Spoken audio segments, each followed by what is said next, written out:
Hello, DCC. I told the 9:30 crew I knew they would be louder and more awake, and they are. Hello, DCC. Yeah, there you go. You've had an hour and a half longer to be awake than they have and more caffeine. Great to be here today. For those of you that are new to DCC or maybe new online, my name is Lee, and we are thrilled that you chose to join us this morning and spend time with DCC. So today we're going to continue our series, Built to Last.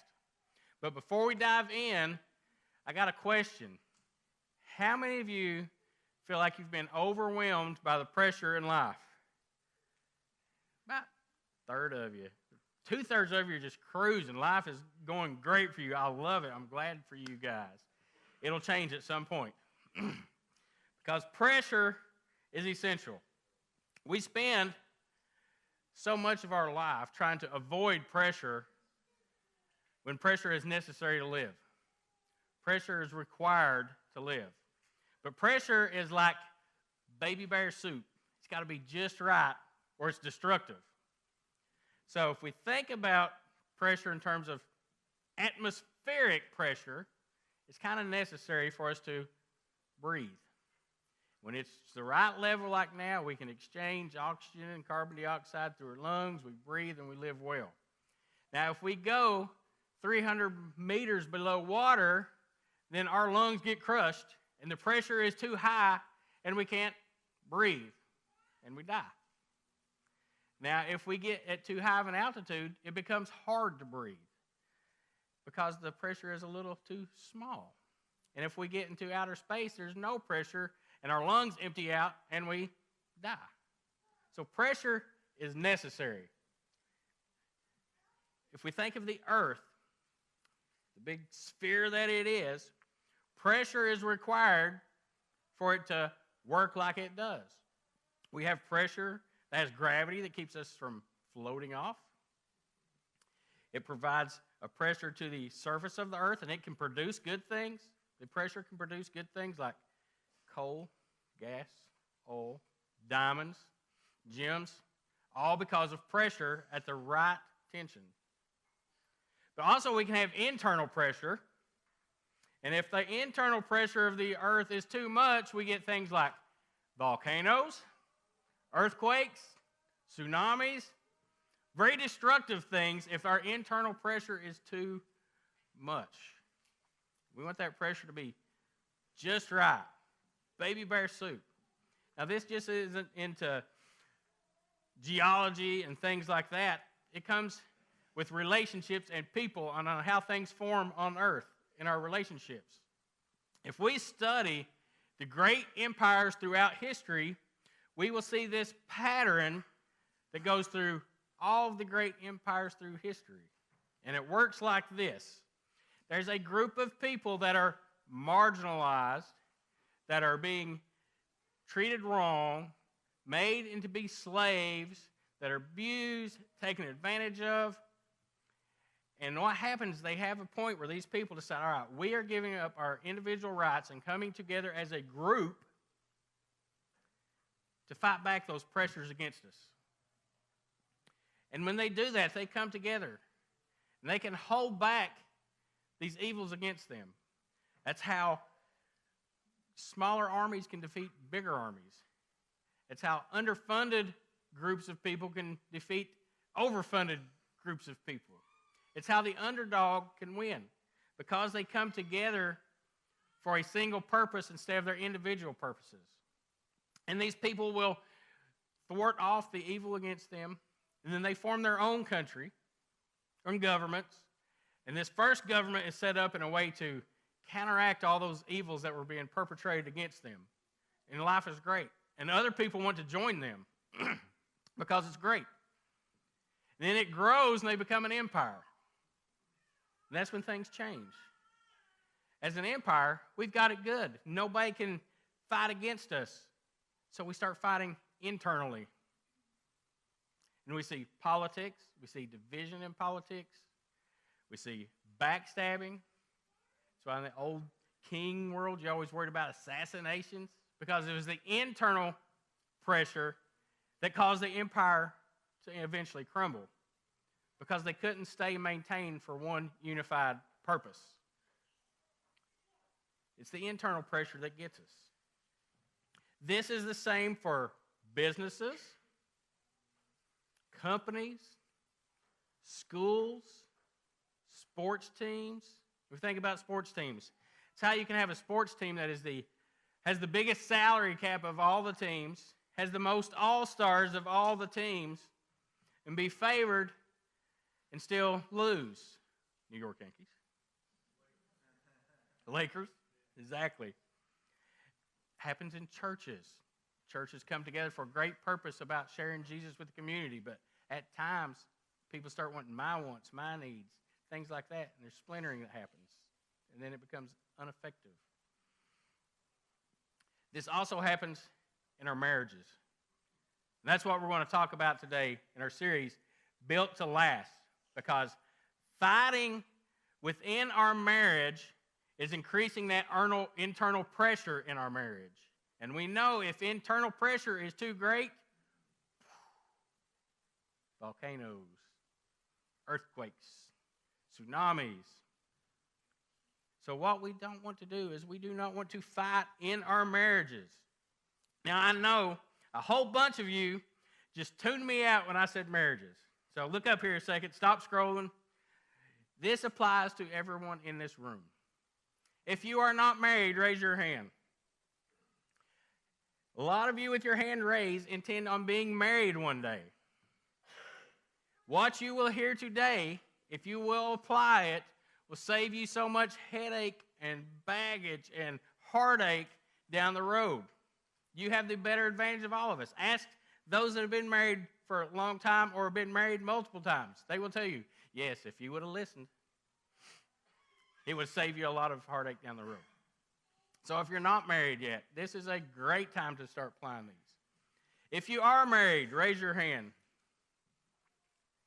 How many of you all that are married, your marriage is so good, it could not get any better at all? One of you. There was one to the last service too. Watch out, because he's going to have to do something to mess that up. We all want better in our marriages. No matter how good it is or how rough it is, we want better. Better in our marriages. Nobody has ever said, my marriage is so good, I have got to do something to mess it up because I can't stand it if it was any better. I've yet to hear that. And then some of you are like, I'm not even playing this game. I am old, I'm widowed, I've been married multiple times. What you hear today, you can use this to teach others to help save them the heartache that you've been through. So this will apply to all of us at some point in our lives. So I want to kind of summarize what Solomon, who was considered the wisest man ever, said about life and marriage. He said this, he said, life is hard. Life is always going to show us pressure. It's always going to be there. Sometimes it's more or less, but it's always going to be there. To make the best out of life, enjoy it, to get the most joy out of life with the wife of your youth. With the wife of your youth. So I'm following that. That's what I've been waiting for. Aw, one person. That's back when I could put my hair in a ponytail. A few less of those lines that show my maturation. I'm not an expert in marriage, but this young lady, the week I got my license, I asked her out on a date. We've been together ever since. We dated for 6 years before we got married. This summer will be 34 years of marriage. And here's what I know. Life has been hard. There's been pressures that are just extremely tough. And if it wasn't for us being together, I don't know that we would have made it. If either one of us were our own, we would have probably struggled and failed and been crushed. But because we did this together, we've got to enjoy life. And still at this point, I hope there's another 33 years down the road, because now when we talk, it's what are we going to do next? What's next for us that we want to enjoy? How are we going to attack next? Not, I wish the kids were gone so we could get divorced. You know how many times I've heard that?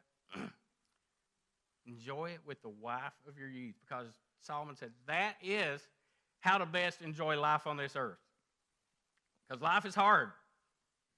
So here's what we want to do. We want to fight for our marriages, not in our marriages. Because when we fight in our marriages, we build that internal pressure that something's going to bubble up until it explodes.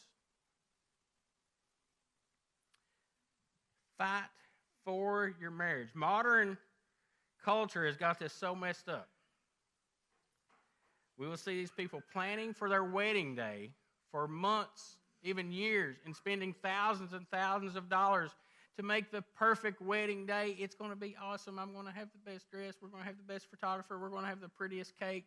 We're going to do the most exclusive dance that anybody's ever seen, and that day is going to be perfect.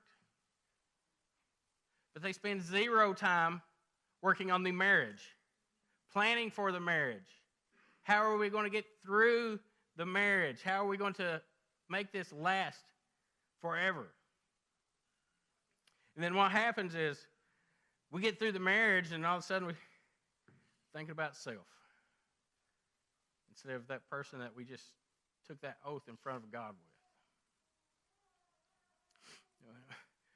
with. So, fight for your marriage. Have a plan for fighting for your marriage. Now, this series is called Built to Last.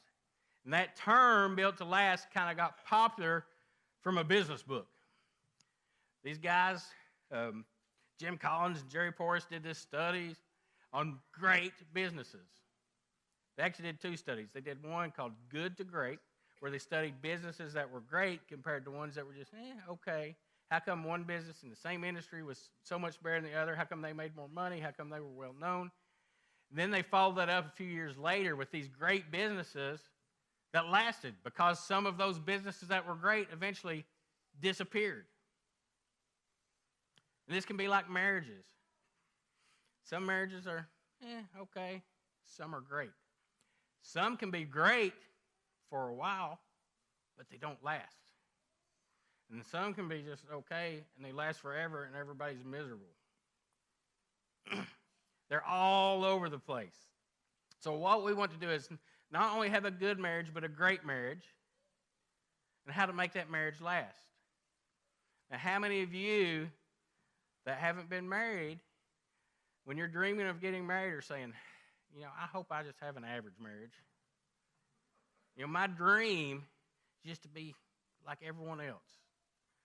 Average marriage is you got a 50% chance of getting divorced.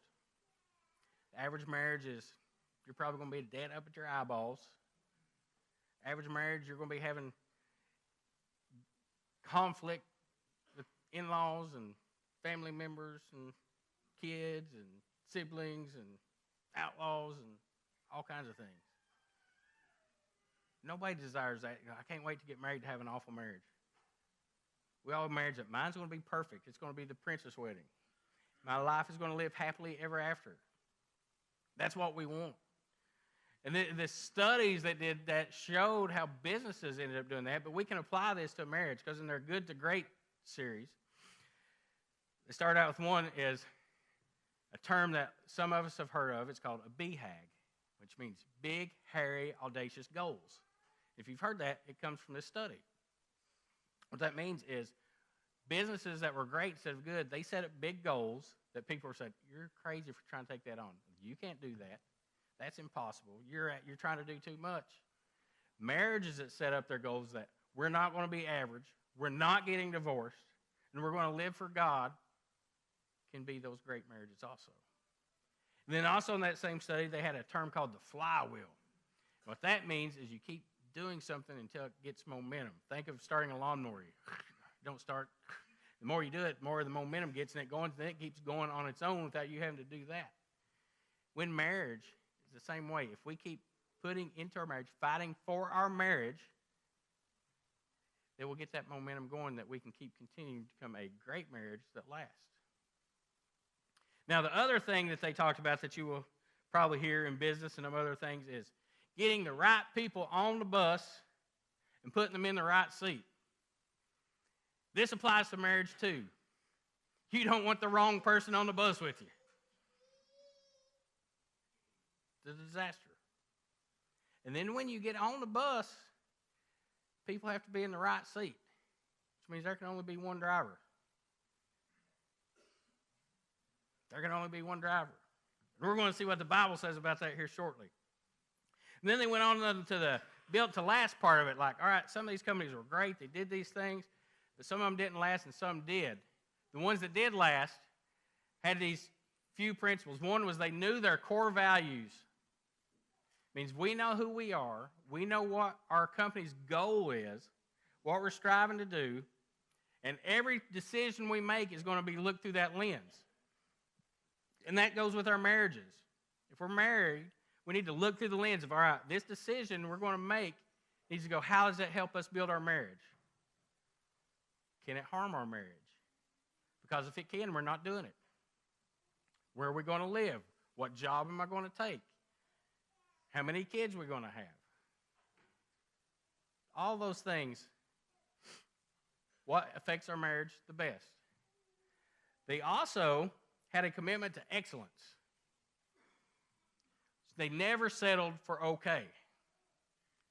And this is huge in our marriage. We're not going to settle for good enough.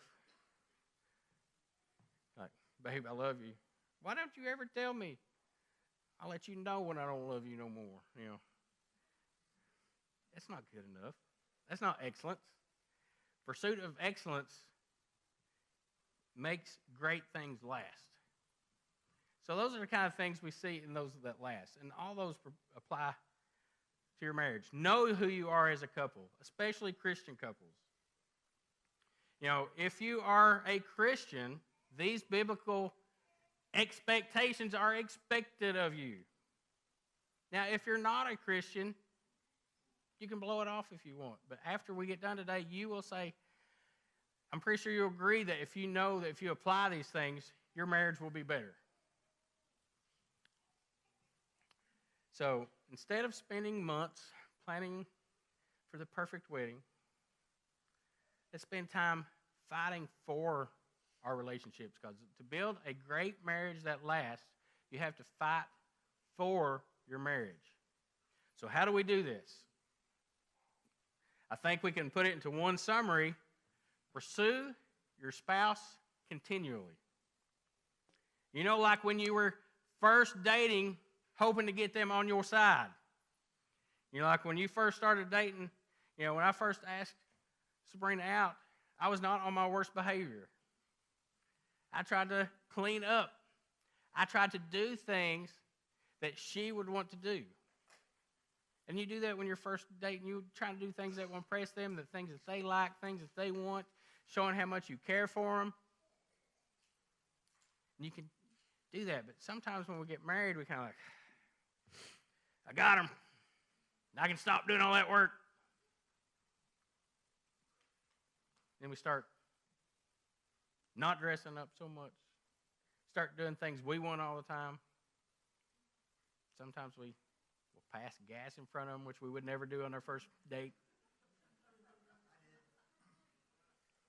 Explains things. You'll wear your flannel pajamas all day long because I'm good. And when we take each other for granted, then things kind of slow down and don't do so well. So to pursue your spouse continually, kind of like when you first were asking them out, trying to get them on your side to like you, let's look and see what the Bible says about this. So we're going to look in 1 Peter chapter 3. So if you're taking notes, I highly encourage you to write this down so you can read it later and verify that I am not making this up. And don't blame me for things that you might disagree with, because some of you will. So pursue your spouse continually. So when we look at what 1 Peter, what he is telling us here in chapter 3, he's giving us instructions for husbands and wives. Now let me give you a little context here. Peter is writing to Christian couples, not just everyone in general, this is specifically to Christian couples, that are facing incredible pressure in life. The Jewish church had started persecuting Christians. So these Christian couples were being persecuted by their country people, by their families. They had lost their property. Some of them had been beaten. Some of them had been in jail. They had been forced to move out of their hometown to these foreign lands because of the pressure facing them. And then when we moved to these foreign lands, there was this dude named Nero that come into power of the Roman Empire. And if you know anything about Nero, he was not a fan of Christians. He burnt Rome down just so he could blame it on the Christians. Peter knew that he was about to be murdered by Nero when he wrote this. So he's writing this to Christian couples that are facing pressure. So if you're facing pressure in your marriage right now, this is for you especially. Maybe it's pressure from your kids, parents, health, finances. Who knows?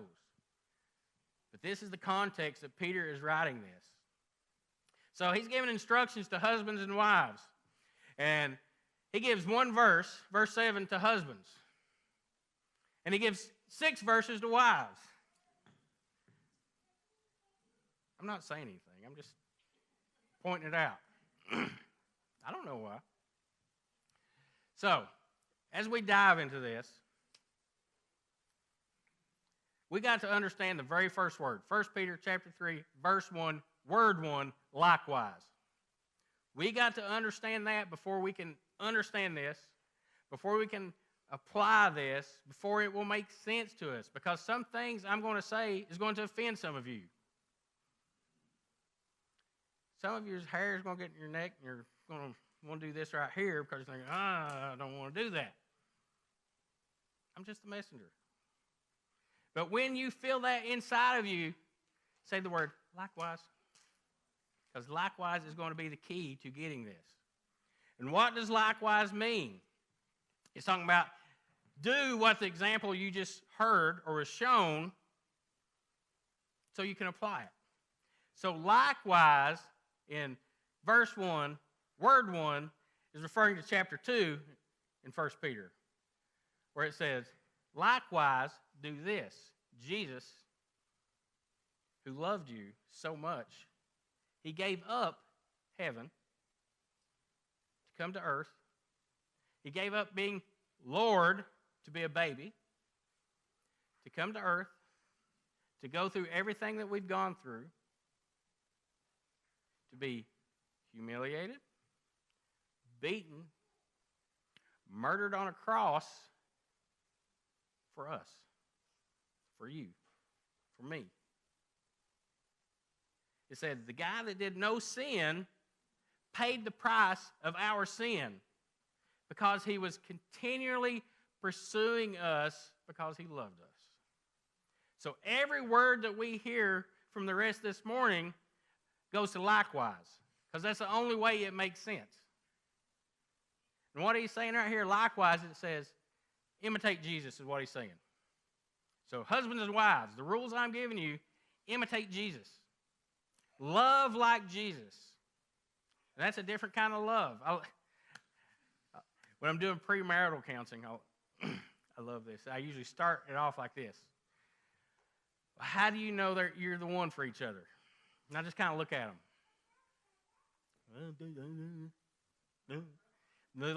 The girl always usually ends up talking first, 99.9% of the time. Oh, I know they're the one because he makes me feel so good.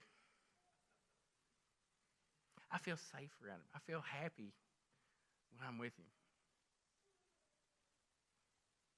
Okay. Son, how do you know? Well, I just love her and I can feel it. We're not usually really expressive. She makes me happy. Sometimes they'll get a little more flowery, but not much. Then my next question is, okay, When you all don't feel that way about each other, what's your next move? Because feelings are temporary and do not last. Because there's going to be a time when she does not make you feel good, when he does not make you happy. Married people, can I get an amen? It's true. What's your next move? Fighting for your marriage, having that plan ahead of time is how we do this. So the definition of love is Jesus love, not how I feel.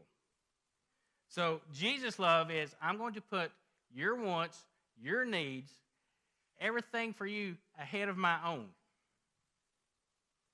And when you say I love someone to get married, what you're saying is this person matters so much to me. Everything that they want, they need, their desires, I'm going to put ahead of my own. And I'm putting mine secondary. And I'm going to take an oath before God doing that. That's what kind of love it means when we say we're going to get married. Not because it makes me feel so good. There's research that shows that when you date, it takes about 18 months just from the hormones creating that little flutter in your heart to get you past feelings to where you can actually figure out, discern if you actually love someone. So if you're dating, give it 18 months before you get married. Likewise, we've got to remember this word. Wives, be subject to your own husbands. Likewise. Because I told you some things you're going to hear is not going to make you happy. What does this mean? Wives, be subject means to submit. Allow your husband to be the bus driver. And some of you are like, they don't even deserve a license. That's not an option. He says, be subject, submit, listen to them, follow them.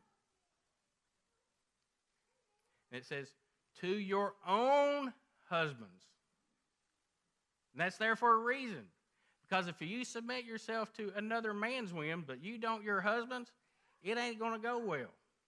Because men have this innate desire to be respected.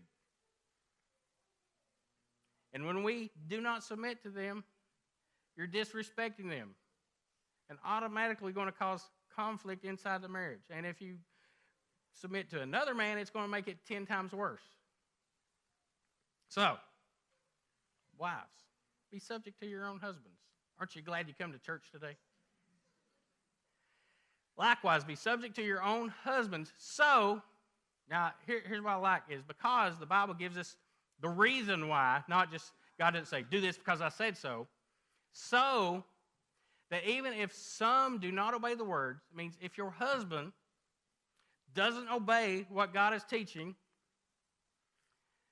if your husband maybe is not a believer, or your husband is a believer that's not very good at it, be subject to them, so that they may be one without a word. Now underlined, without a word. So that they may be one, not to you, but to God, without you berating them, yelling at them, constantly telling them what to do. Other words that start with a B. So that they'll be one to God by your conduct. Your conduct can affect your husband's relationship with God. When they see you being respectful and pure, the conduct for the wife to win their husband to God is respectful. And you know what it means to be respectful. Don't be always pointing out their problems. Don't be trying to tell them what to do. Don't be yelling at them. Also means being respectful to other people, because if you claim to be a Christian but they see you being disrespectful to other human beings, you're not going to influence them because they will think you're a hypocrite. Not only to be respectful, but to be pure, which means don't be evil. Don't be retaliating. Don't be looking for revenge in what you do. Ladies, aren't you glad you came to church? Then he says, do not let your adorning be external. The braiding of your hair, putting on gold jewelry, or the clothing you wear. He is not saying these things are bad and you're going to go to hell if you dress like this. He is saying you can't be a superficial person and make a difference in your husband. If your life is entirely superficial, it's all about what I'm wearing, it's all about my jewelry. If you're doing your Instagram haul video, it's not going to make your husband happy.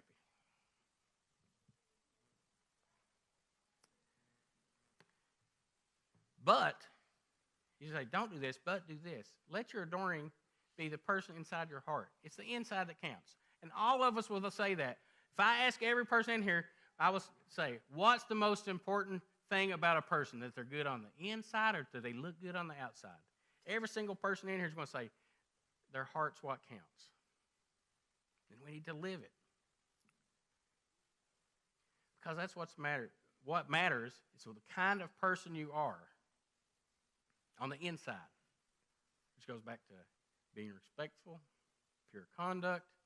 And God says, if you do this, this is imperishable beauty. Because if I told you, ladies, that I had a pill that I could sell you for $1,598 that would keep your beauty imperishable forever, that you wouldn't ever age and you'd never wrinkle, you all would be handing me checks right now. God's saying, listen, beauty that is imperishable is not about how you look, how you dress, but it's about your heart. And that's why we can look at some ladies that are 70, 80 years old and say they're just the most beautiful person I know. It's because of their heart. It's because of who they are. It makes us look past a wrinkle or two because it's the inside that matters. And what's inside this imperishable beauty? A gentle and quiet spirit. And God said, this is precious. A woman that is gentle and quiet in spirit. Not one that wants to fight at everything. That's what God appreciates. And he says that's what your man appreciates. Verse 5. Let's carry on.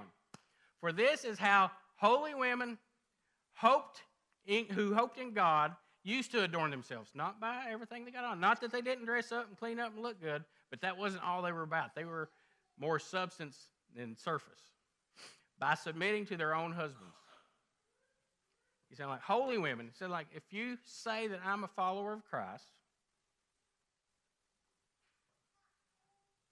this is how you adorn yourself. And this example is perfect. I love this. He talks about Sarah.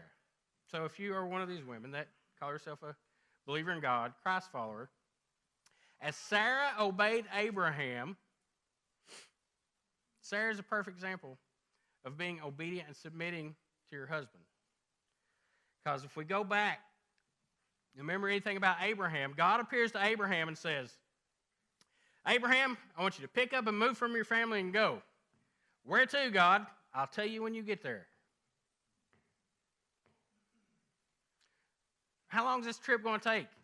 I'll let you know when I'm done. Sarah, ready to move? Sure. Sarah didn't go. Well, where are we going? Well, what's the plan? How are we going to pay for it? I need to know because I am not leaving this town until you tell me what the plan is. Because Abraham was obedient to God, Sarah could be obedient to Abraham.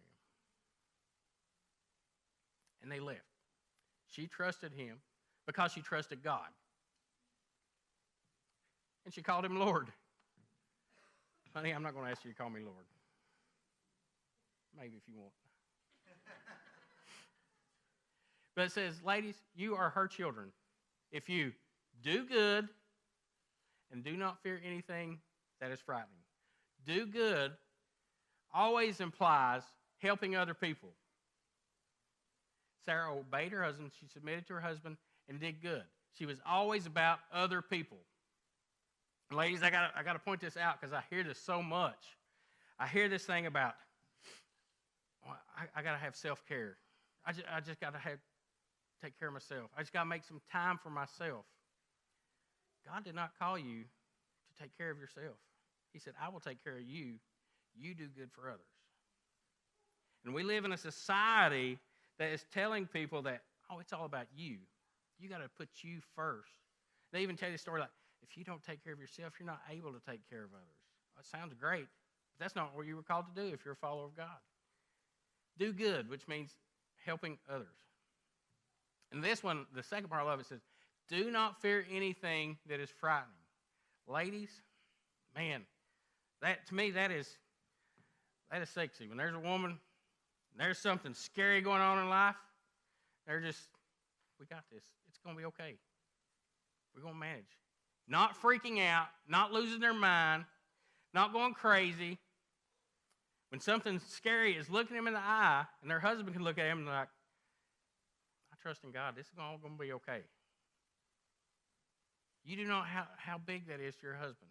I don't know how many times in life that we faced really hard, difficult times, and looking at my wife, and she's not losing her stuff.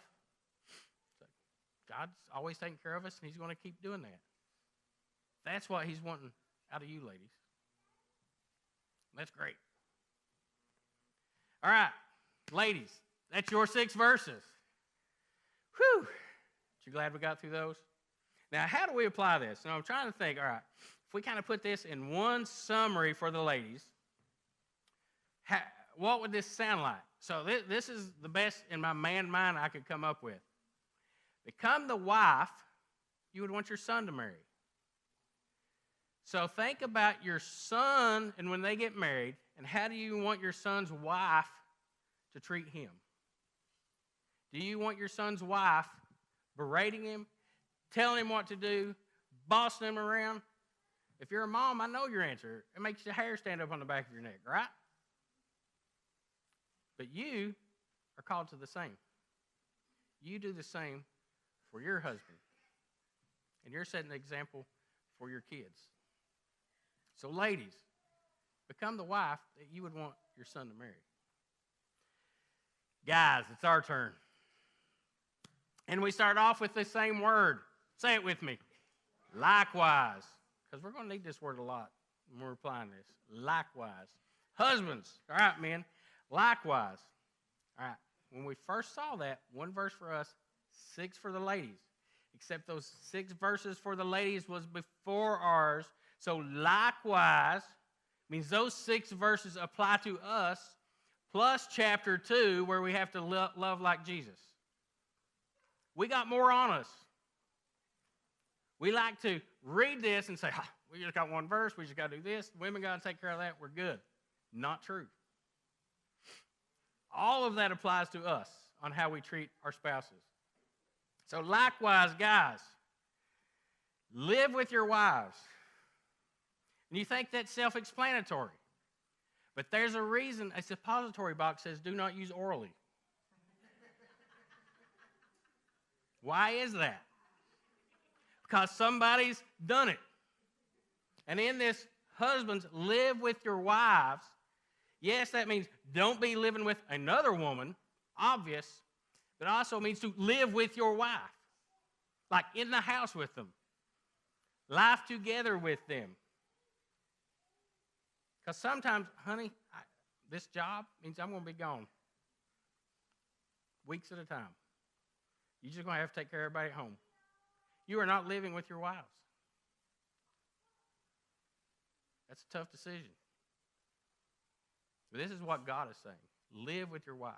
Now, guys, some of you, us, can take our hobbies to extremes. And I know these wives that are widows from September to January during hunting season. Because it's hunting season, I'm going to be gone every weekend. You got to take care of everything else. Or maybe it's because I'm golfing all summer long. You are not living with your wife if you're not doing things with your wife. Which goes back to what Jesus said, putting your wife's wants and needs and desires ahead of your own. That's what love means. So guys, live, don't just be married to your wives. In an understanding way. Ladies, that's hard for us sometimes because you all are hard creatures to understand at times. Sometimes the way you all even talk and think, it's like, that I feel like my dog. Like, I'm not sure what that means. Is that a yes or a no? What that means is to be concerned with your wife. It means consider your wife in your decisions. All right, yeah, I want to do this. Let me consider how she would feel about that. I mean, sometimes considering your wife may be putting the toilet lid down after you use it. That's considerate. They appreciate not sitting down on the toilet without the lid on it. How do I know? We learn, sometimes slowly. But we got to consider our wives in the decisions we make. And that's kind of the beauty of this is wives are putting their husbands first in all decisions. Husbands are putting their wives first in all these decisions. And together, you can do some amazing, amazing things. So consider your wife in all your decisions. It's not all about you.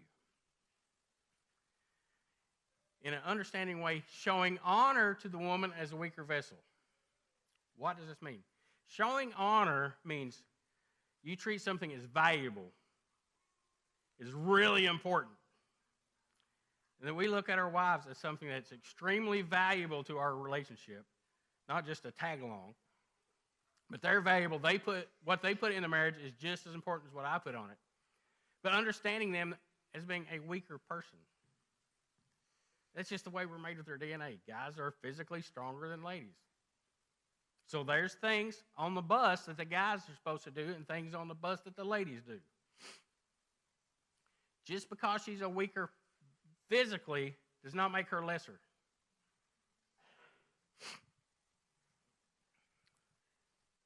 Since they are heirs with you in the grace of life. Now this means God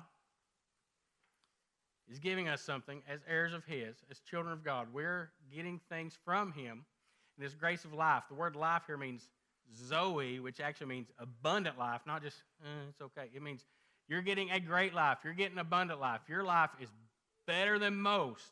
Your life is getting through all these hard times and still being okay by grace. What's grace mean? We don't deserve it. None of us deserve an abundant life. But God said, I'm going to help you have an abundant life. You don't deserve it, but if you listen to me, go through all this with the wife of your youth, you're all going to inherit this abundant life.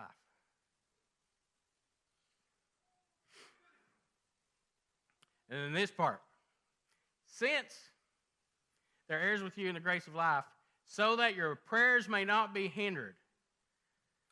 And I had to read this and pause on this for a minute and think. So the way I treat my wife affects my relationship with God. Yes, it does. Think about this. Your prayers can be hindered by the way you treat your wife.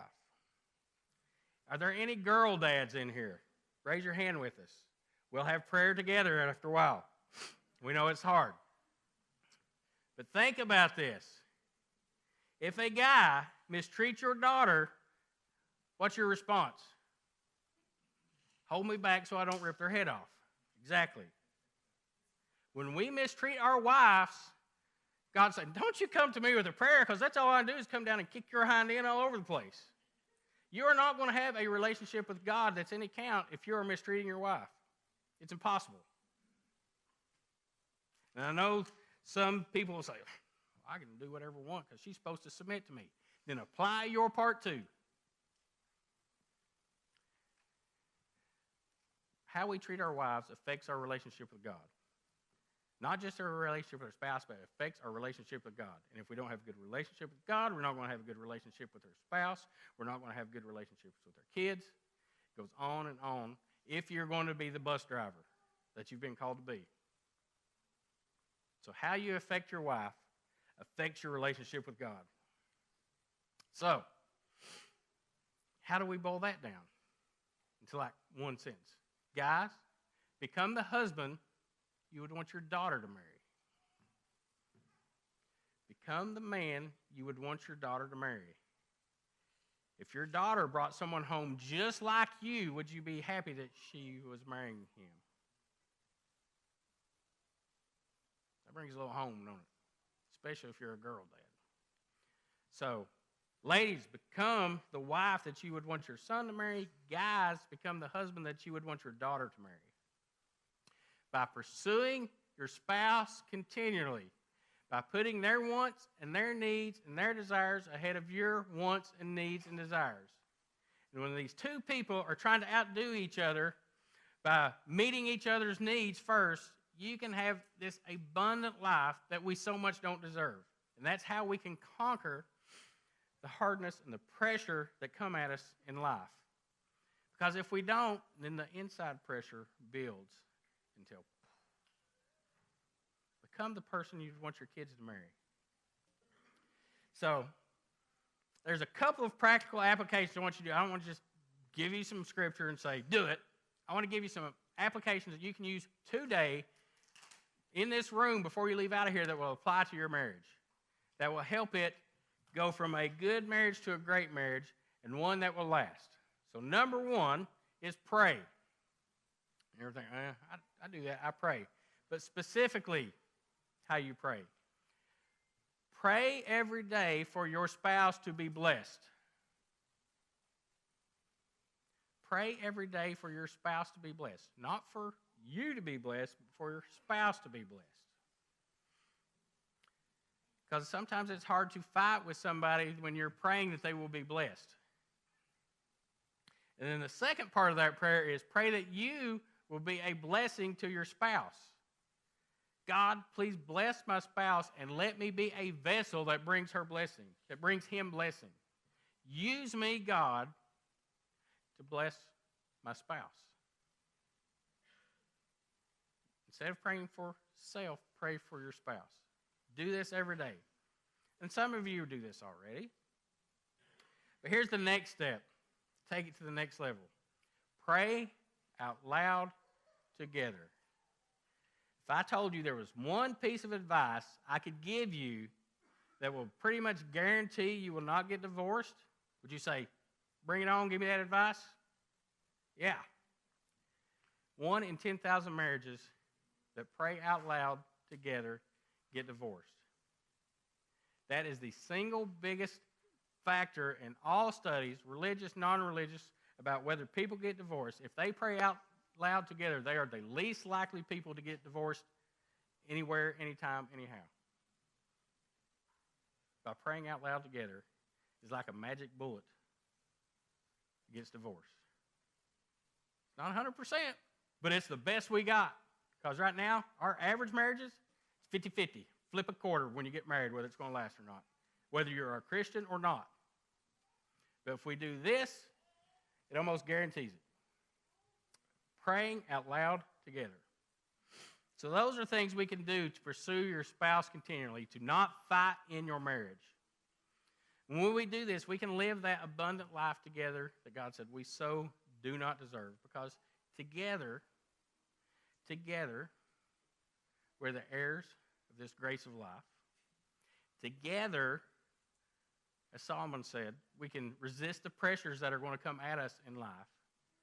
God designed marriage so that we would not be alone, because in the very beginning, when he created Eve to go with Adam, because it is not good for man to be alone. It is good that we do this. And we can experience this life that we do not deserve together.